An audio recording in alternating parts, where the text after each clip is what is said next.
would be destroyed, they would be deported, that many would die. Jeremiah dealt with a succession of kings who were, by and large, ineffective, self-indulgent, greedy, violent, just terribly dangerous people who abused their power, assuming and presuming upon the God that they purported to serve, that he would save them from all trouble, and would not embarrass himself by letting his nation go down the road of destruction. And it was an unpleasant time for all. You know, we like the power prophets. You might call some of them power prophets, like Elisha, who went on to Mount Carmel and defeated the enemies of God and brought down fire in his prayer. And it was demonstrated that there was one true God, and it was obvious that Elisha was his prophet. And that is a great and a successful story. And we like that. It's comforting. We think of Elijah, who succeeded him and confused and overcame the enemies of God and God's people. We like Moses, who went before Pharaoh, and through him miracles were done that allowed the people of Israel to be set free. We like those. Those are feel-good stories. They're the kind of things we tell ourselves, and it's comforting that there's a God that we serve that can do these things.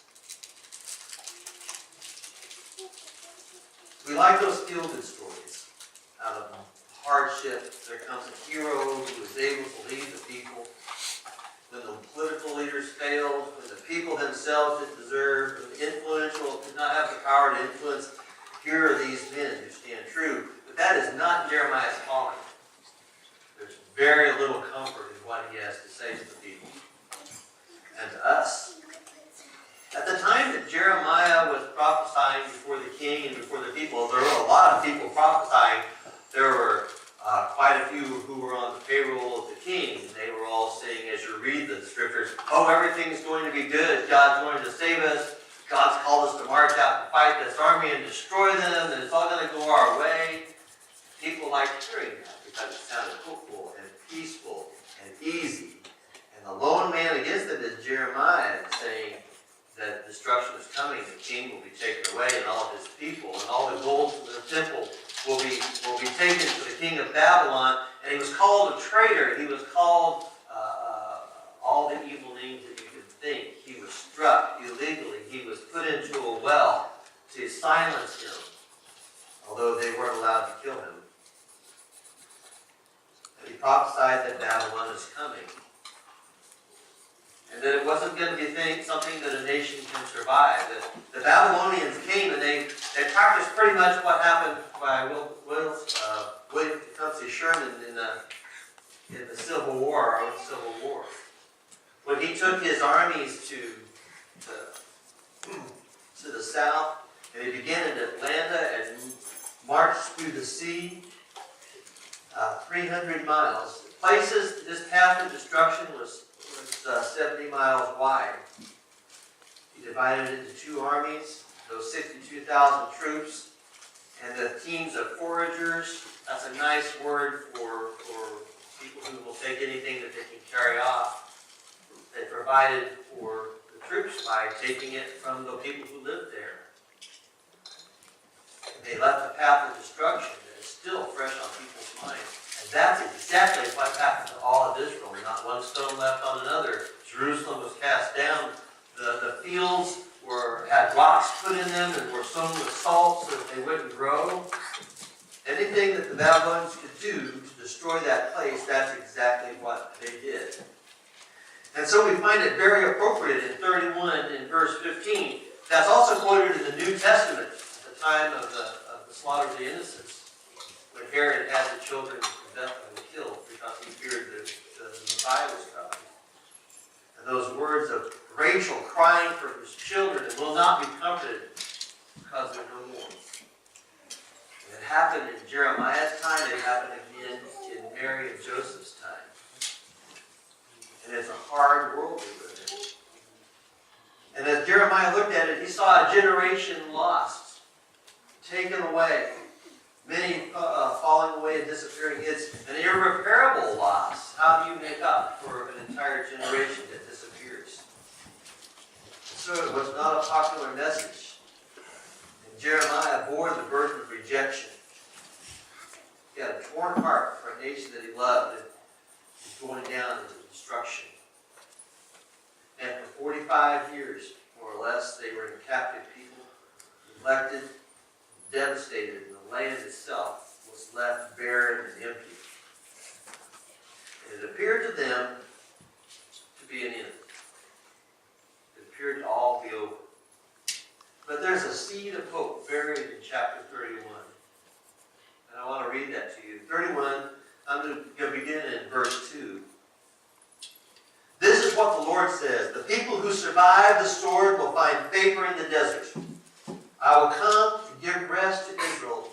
The Lord has appeared to us in the past, saying, I have loved you with an everlasting love. I have drawn you with loving kindness. I will build you up again, and you will be rebuilt, O virgin Israel. Again you will take up the tambourines and go out to dance with the joyful. Again you will plant vineyards on the hills of Samaria. The farmers will plant them and enjoy their fruit. There will be a day when watchmen cry out on the hills of Ephraim, come, let's go up to Zion, to the Lord, our God. In spite of how it looks, once again the farmers will farm, the potters will make pots, the people will live in the village, and even the religion, the faith, the worship of God will be reestablished. And it will happen. Nobody could see how it could possibly be. It seemed to be over. Jeremiah uses a great phrase here that I want to try to capture for us today. He says, you will find favor in the desert. Not a comfortable place. Been through a few deserts a time or two. When I was a young guy, we took a trip to California. We were going to the National School Board meeting. My dad was on the school board, and we all got in our old Pontiac station wagon, dark blue station wagon, the 70s model, and we started down the freeways. And I remember coming to Death Valley, which has always had an ominous ring to me. I always saw that old television show on TV, Death Valley days. You know, the wagons rolling through there. And we drove through an old Pontiac. The thing had air conditioning, but let me tell you, it wasn't cutting the mustard. And of course, Doug and I, my younger brother and I, we sat clear in the back. And so we were last to get air conditioning. Do you feel sorry for me out there yet? Yeah, that's what I thought. But I imagine even then what it would be like to be going across that desert for weeks. 100+ degree weather. Covered wagon, following smelly oxen or mules. Trying to make your way across that. Death Valley earned its name. It did. So what does it mean to find favor in the desert? Does it mean suddenly it'll turn into the Garden of Eden? It's a sweet place with cool trees and lots of fruit and rivers everywhere? Is that what he's saying? What does it mean to find favor in the desert? The Jews were going off to Babylon, a place of pagan realities, powerful kings, and a dangerous place to be. And in the middle of that came these Jewish people, 4 of them, Shadrach, Meshach, and Abednego, and Daniel. We've talked about them so many times.